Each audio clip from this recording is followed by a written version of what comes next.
Hi, I'm Amanda Perna from the House of Perna, and today I'm going to show you how to basket weave a shirt. So it's a little tricky, very time consuming, so I'm just going to show you a little snippet and then you will have the tools and knowledge to make it yourself and do it the whole way down. So the first thing you need is some kind of thick, flat surface. So I prefer a little board with some cutting. You can get it at any craft store, not too expensive. So then you can stick it in the side of your shirt, through the bottom. You want to do this because otherwise you're going to cut straight through and that won't be such a good look.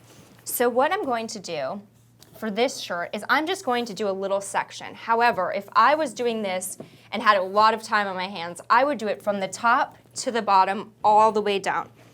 First, you're going to find out how far apart you want each basket weave to be. So you can take your little ruler. You can use a bigger one if you have a bigger one at home, and some kind of invisible chalk or ink, whatever will wash out because you don't want this to stay permanently forever. So I'm going to do mine just the length of this ruler here, and I'm going to cut it. So I want mine to be 1 inch apart, and luckily my ruler is 1 inch. So we're going to cut it. So I'm going to do like 4 of these so you can get the idea. But like I said, if I were you at home doing this fabulous project on my weekend or sometime where I have a lot of time, I would do the entire back. Okay, so there's 2. Just want to make sure you're keeping them pretty straight. It doesn't matter if they go a little bit off, but you want it to look pretty clean. Okay, so there are my markings.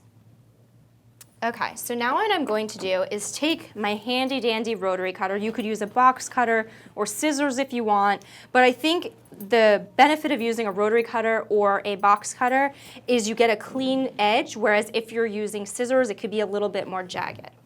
So you're just going to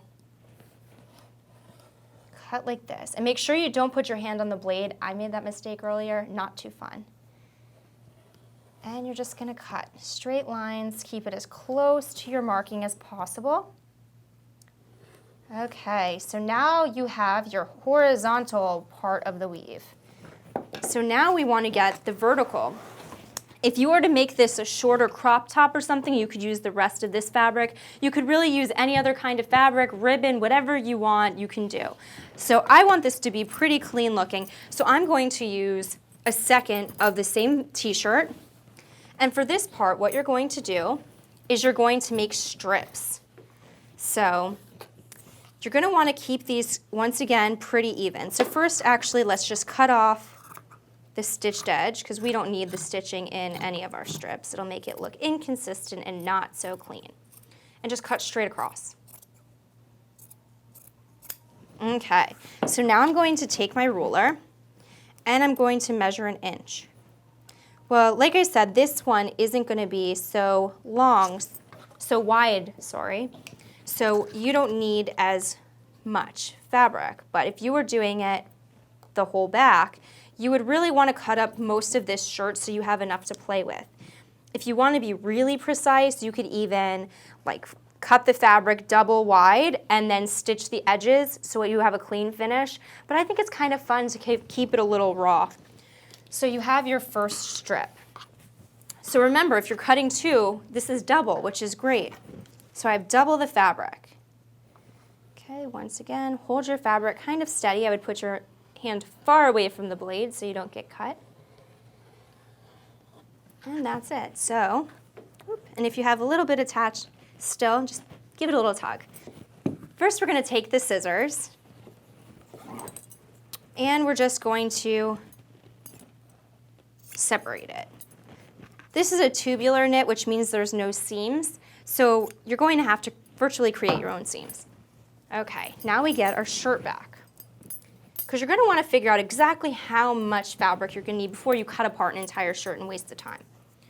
And you're just going to go under, over, under, over. And you're going to want to make sure that your ends are underneath, so you don't have all of the mess. Okay, so that's your first one. Okay, then we're going to want to go, and like I said, once again, if you're going all the way down, you'll have a lot more. So then you're going to do the opposite on the one next to it. So here I'm gonna go under, over, under, over. And you're gonna have extra. So just, the beauty of this is you can use it for the next one. Okay, and then just to secure it, since I see they're slipping around a lot before you stitch it, we're gonna wanna just stick a little pin in it. Just get it through the top layer and your strip. Okay, and just tuck that back under. And that's it. You'll just continue, you'll continue pinning. And then at the end, once you have all of your strips in place, beautiful as you like them, then you're just going to run a stitch along the edge. So you would do it at the top and you do it at the bottom.